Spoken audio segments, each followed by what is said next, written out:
Arrest చేస్తే ఆమె ఉద్యోగం పోయే పరిస్థితి ఉంది. అక్కడ దాకా ఎందుకు? సరే హోంమంత్రి గారిని వదిలేద్దాం. మన ఫారెస్ట్ మంత్రి గారు ఉన్నాడుగా, ఉన్నాడా?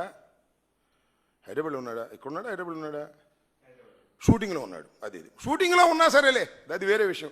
మీ షూటింగ్ మీరు చేసుకోండి, అది మాకేం అభ్యంతరం లేదు. కానీ ఈ బుడ్డా రాజశేఖర్ రెడ్డి అనే వ్యక్తి మీ డిపార్ట్మెంటు ఫారెస్ట్ డిపార్ట్మెంట్లో ఉన్నటువంటి ఫారెస్ట్ ఆఫీసర్ల మీద దౌర్జన్యం చేస్తే ఏం చేస్తున్నారు సార్? ఉప ముఖ్యమంత్రి గారు ఏం చేస్తున్నారు సార్? ఏమన్నా చేస్తారా? చెయ్యరా? చెప్పండి. ఆంధ్ర వీరప్పన మీద మీరు ఏమైనా యాక్షన్ తీసుకుని కనీసం ఆ డిపార్ట్మెంట్కి ఒక సందేశం ఇస్తారా? అయ్యా మీ మీద ఎదురు తిరిగితే మిమ్మల్ని కొడితే మాది బాధ్యత అని ఏమైనా చెప్పగలుగుతారా పవన్ కళ్యాణ్ గారు? చంద్రబాబు ఎట్టాకు చెప్పలే, అది వేరే అంశం. నువ్వు కూడా చెప్పవు, నాకు తెలుసు. ఎందుకంటే చంద్రబాబు నాయుడు గారు ఏం చెప్తే అది చేసే పరిస్థితుల్లోనే తమరు ఉన్నారు తప్ప